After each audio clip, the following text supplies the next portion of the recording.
Warning: the following creepypasta will take on dark topics that is not kid-friendly to the viewers that don't like said dark topics. If you don't want to hear or see dark topics in this video, then I suggest that you turn off this video and watch something else. But if you're brave enough to watch this video, then be my guest. Viewer description is advised.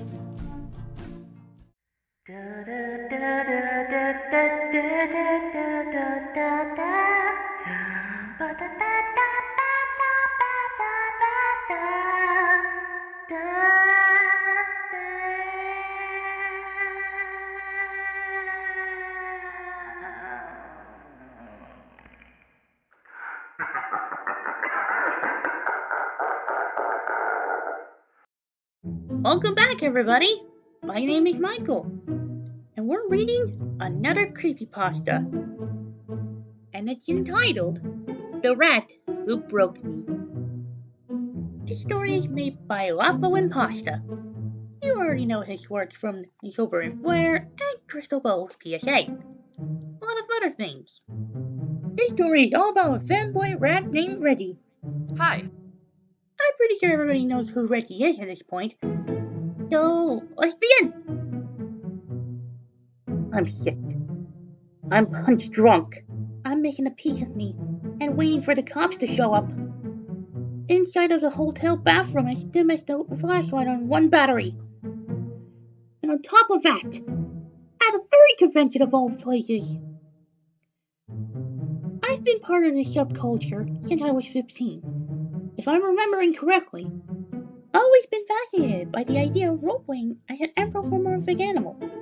Weird as fuck, I know, but it surprisingly gets me in a good chunk of socialization. I worked with the other weird people. I just wanted to hang out. Now I'm sitting in a tub, unloved. All I could have done was take the numerous outcomes into consideration. But no. I let a fucking rat cosplayer ruin me. It was almost 1 in the morning, and the last event of the con was being held in the ballroom. A relatively medium-sized area, yes, but it was packed with people. Idiots that start bar fights for no reason. A DJ that cranked up the volume to the max, to the point where I could barely hear what anyone was saying. And the bouncers themselves didn't do their stinking jobs right. Unfortunately, a few people with epilepsy ended up being let inside. Make of that what you will. Oh, right!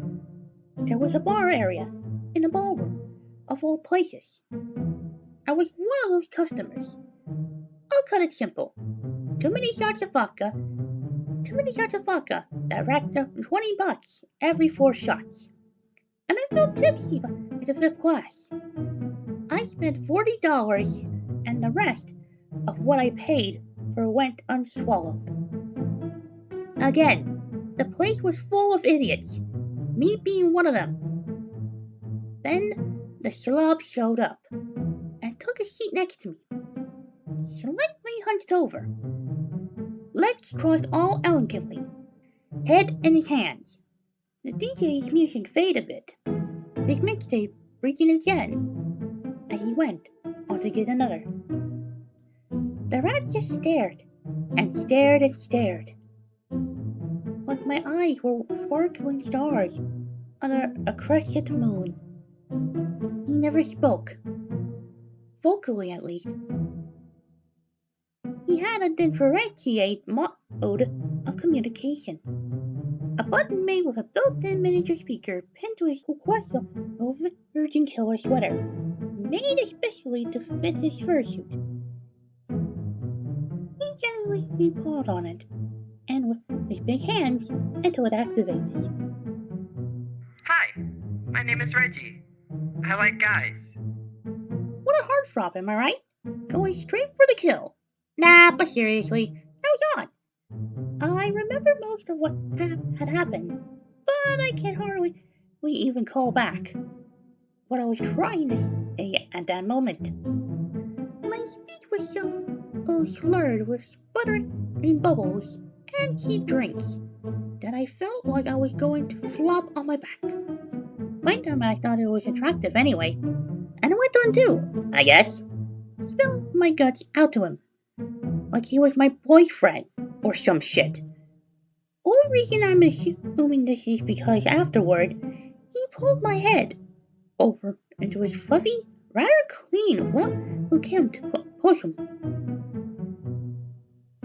I felt comfort for the first time in a while. For the first time in a while. Half an hour passes. The rat boy led my stumbling ass up the room that wasn't mine and threw me on my bed. Like his command, he lay next to me, tracing his fingers over my cheek, before reaching over to the side of the bed and grabbing a bottle of cheap liquor. There was some sort of itty-bitty colored oval floating around inside of it, but I drank it anyway, and ended up swallowing a tiny piece. Paid zero attention to it. Didn't think I had much to look at this point. Reggie stared me down again. Rick and Amity on the TV thoroughly restoring throughout the room's hefty air. He pressed his button again. Once he on my face. A tad more. I really like guys. There's just something about them. Their touch, their smell, their taste. I felt my vision blurring, becoming more stature. His fur was getting soggier from where I was sitting. It's probably from how lightheaded I was feeling, or from all the sweat that this stranger was ultimately just being here with me. I like to be taken from behind. As they slower the ultimate lines became, until I couldn't understand what he was saying at all anymore. I tried prying my eyes open the best I possibly could, and I succeeded only because I felt something incredibly sharp plunge into my abdomen. I shouted something, whatever I could have thought of. I was fucking terrified. I wanted to understand why I was hurt so much, but I doubt he would have spilled the beans about it. That's when Reggie stood up. His back stooped and stumbled away from the bed to get something from a small blue box-like object. Everything was so hazy and hard to recognize, but I could make a few things out.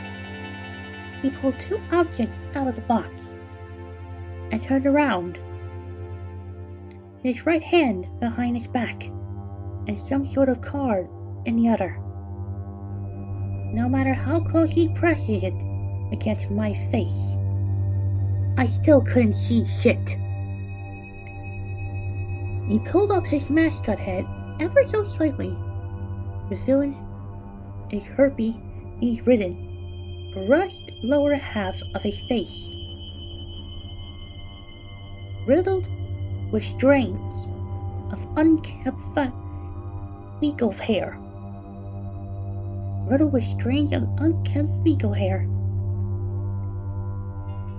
His whispers echoed in my mind, but not before he tore off his button speaker. Oh, stronger. Next thing I know, I woke up here, freezing in a bath of ice, stitches on my belly, smelling of my festering sweat, with my phone conveniently placed to my side, still powered on at 3%. Just as I was about to sluggishly dial the police to come over here, I noticed that the last application used was my sound file folder. One new file. Tap. I'll be all fixed up by the end of tomorrow morning. You're a lifesaver. Handsome.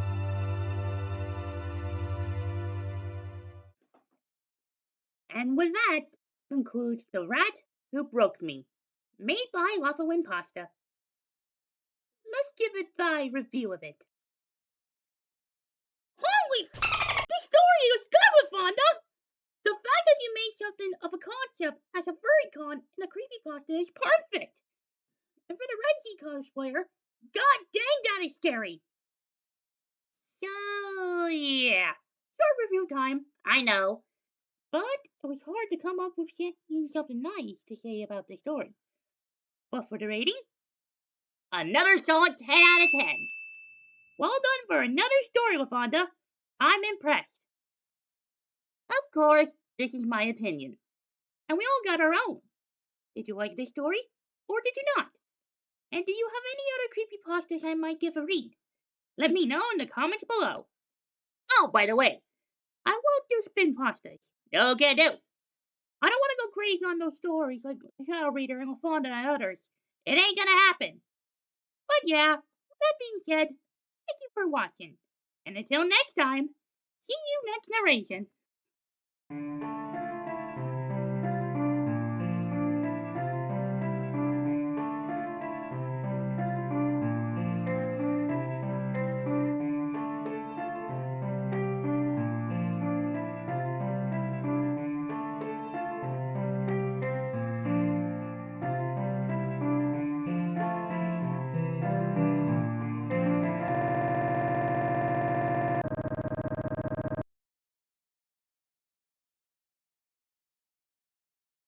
Do you think it's time we attack this sponge boy? Well, not yet. But I'm sure we'll get him someday. Just not yet. But once we do, we'll be ready. You're right, friend. Like I said, it's easier to assimilate than explain. Oh, indeed! Once we got rid of him, we'll take over the universe! Nay, the whole multiverse! Indeed. And nobody is ever going to stop us. Wiggle, wiggle, wiggle, wiggle, wiggle, wiggle, wiggle.